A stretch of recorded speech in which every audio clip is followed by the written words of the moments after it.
Hello, bonjour à tous, c'est Harry McCode. La vidéo précédente, nous avons vu ce qu'on appelle on va dire, les équations bicarrées, parce on a vu qu'on peut transformer puissance 4, puissance 2, puissance 0. Mais ici, c'est un peu différent parce qu'il y a puissance 4, puissance 3, puissance 2, puissance 1 et puissance 0. Donc, c'est un peu plus compliqué à la normale. Donc, il y a des techniques qui nous sont données au début pour pouvoir facilement trouver les racines de ces nombres, de ces, on va dire, de ces polynômes. Et donc, pour cela, on va ce qu'on appelle les racines évidentes. Les racines évidentes, c'est pour dire que quand on voit, il y a une manière à laquelle ça peut sauter aux yeux.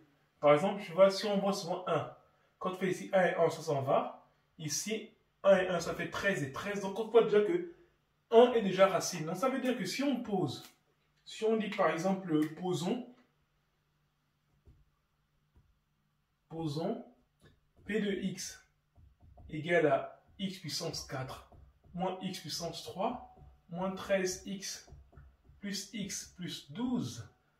On pose P de x égale à ça, ça veut dire que si on calcule P de 1 ça devient 1 puissance 4 moins 1 puissance 3 moins 13 fois 1 comme ça au carré, 1 au carré, comme ça voilà, plus 1 plus 12. Et là, ça nous fait ça et ça s'en va. Là, ça fait donc 0.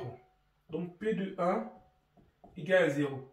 Et en fait, si on fait par exemple P de moins 1, ça va nous donner quoi? Ça va nous donner ici moins 1 puissance 4, moins parenthèse moins 1 puissance 3, moins 13 fois moins 1 au carré, plus moins 1, plus 12.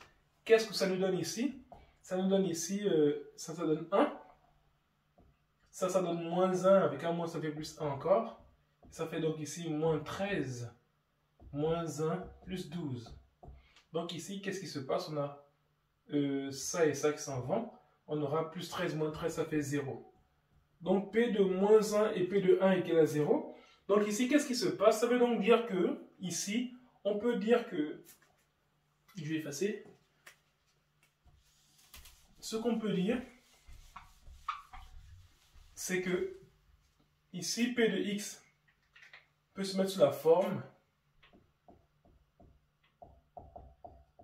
x moins 1 facteur de x plus 1 facteur d'un polynôme q de x avec q de x un polynôme de degré 2. Parce que comme on sait que c'est un polynôme de degré 4 et les deux là ça fait un polynôme de degré 2, ça veut donc dire que ce polynôme est de degré 2 aussi. Et donc pour cela, qu'est-ce qui va se passer? On va faire ce qu'on appelle les divisions euclidiennes. Euclidiennes, c'est-à-dire x puissance 4 moins x puissance 3 moins 13x au carré plus x plus 12. Maintenant, on va diviser ensuite par x au carré moins 1. C'est le produit des deux. Quand je développe a moins b facteur de a plus b, ça fait a carré moins b carré. Donc là, maintenant, ce qui va se passer, c'est que je prends x puissance 2 là. X puissance 2, ça fait ici, x puissance 2, là, ça fait moins x puissance 4. Pourquoi? Parce que quand on fait, par exemple, 19 divisé par 3, on prend, bon, 194, divisé par 3, il va aller 6 fois. 6 fois 3, 18. On obtient 18 et là, ça devient juste moins 18. Il va rester 1, on abaisse le 4. Et donc, le A, il est venu là. Et ensuite, ce qui se passe, c'est qu'on va dire, il va 4 fois, pardon. Il va 4 fois. Et 4 fois 3, ça fait 12. Et ça devient moins 12. Et ça fait 2. Et donc, le principe est le même. C'est-à-dire que là, le principe est le même dans le sens où ça, on va comme ça, x au carré fois x au carré, c'est x puissance 4. Comme c'est x puissance 4, ça devient ici moins x puissance 4. Et ensuite, x au carré moins 1, ça fait donc x au carré moins 1, ça fait donc juste moins x puissance 2. Et là, qu'est-ce que ça nous donne là? Ça nous donne ici, ça et ça, ils s'en vont. On aura ici moins x puissance 3, moins x puissance... Non, pardon, c'est plus là. Parce qu'il y avait ici x au carré moins x au carré là, ça fait ici moins x puissance 4. Et moins x puissance 2, ça devient plus x puissance 2. Ça fait donc ça. Voilà. Et donc ici, avec donc ce calcul-là déjà qu'on obtient, donc ici on a le garde de x puissance 3. Et il y a ça qui va rester avec ça. Donc il va rester donc normalement... il y a ça, plus il y a ça. Et donc quand tu vas abaisser, ça va nous donner juste x puissance 3 ici. Et moins 12x puissance 2. Ok, donc là, qu'est-ce qui va se passer? Bon, on va prendre donc ici plus x comme ça. X fois ça, ça fait donc x puissance 3, ça devient Bon, on va dire non, moins, pardon. Moins ici, moins x puissance 3, ça devient plus x puissance 3 ici. Ensuite, moins x puissance, moins x, ça devient plus x ici, et donc ça devient ici moins x là. D'accord? Donc ici, ce qui se passe, c'est qu'avec le moins x qui est là, ils vont s'en aller, ça et ça vont s'en aller. Donc il va rester donc normalement on va dire le moins 12x au carré. Et maintenant, moins x et le moins x ici vont s'en aller. Donc il va rester juste ici plus 12. Et donc ce qu'il faudra faire, c'est juste, on va dire, moins 12 comme ça. Et là, moins 12. Moins 12 fois x au carré, ça fait moins 12x carré. Et ça devient ici plus 12x au carré. Ensuite, moins 12 fois plus 1, ça fait plus 12. Quand ça devient ici, ça devient moins 12. Et là, ça fait 0. Donc là, on a terminé la division euclidienne de ce polynôme-là. Donc, quel est le résultat que ça nous donne ici? Ça va nous donner juste ici, bon, je vais garder juste ce résultat-là. Ça nous donne juste ça. X moins 1 facteur de x plus 1 facteur de x au carré moins x moins 12.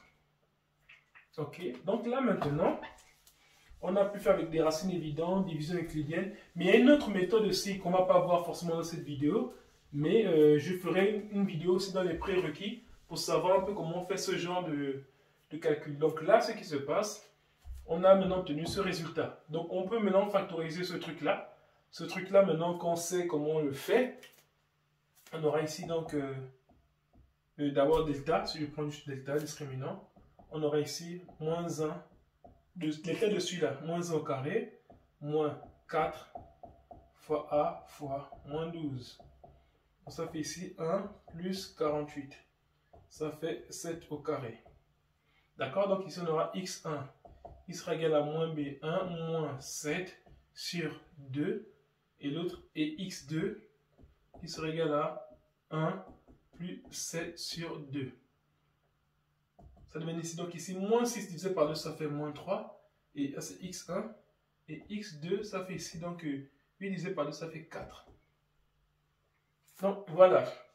Ici, x1 égale à moins 3 et x2 égale à 4. Donc, ce qui se passe, c'est que le polynôme qu'on va résoudre, bon, on va dire, il y a juste ça. X moins 1, x plus 1, x plus 3, x moins 4. Donc voilà un peu ce qu'on a résolu. Et donc ici, ce qui va se passer, c'est que maintenant on aura cette fonction. Donc les racines, c'est quoi? C'est 1, moins 1, moins 3 et 4. Terminé. Donc voilà un peu comment on peut résoudre ce genre d'équation. Quand on a l'équation du polynôme de degré 4, il faut chercher à trouver une racine évidente. Ça dit quelque chose facilement P de 1. Généralement, les racines évidentes sont situées entre moins 3, moins 2, moins 1, 0, 1, 2, 3. Généralement, on se situe dans ce cercle-là. Et on ne va pas en deçà, on va pas au-delà, sinon ça devient un peu compliqué. Mais sinon, de façon générale, je dis de façon générale, c'est moins 3, moins 2, moins 1, 0, 1, 2, 3. Donc, quand on calcule une racine évidente, c'est forcément qu'il y a sûrement une de ces solutions-là. Donc, on a fait P de moins 1, on a trouvé 0. P de 1, on a trouvé 0. Donc, on a trouvé ici 1 et moins 1 qui sont solutions. Et ensuite, maintenant, comme c'est un polynôme de degré 2, il fallait faire juste la division euclidienne de ça divisé par ça pour trouver Q de x. Et donc, après, ça nous a donné Q de x qui est là, et on a factorisé par le déterminant, le discriminant, et donc ça nous a donné ça. Et voilà. Donc voilà, ça c'est fini. Maintenant, la prochaine vidéo, on parlera plus des inéquations maintenant avec ce genre de système. Merci.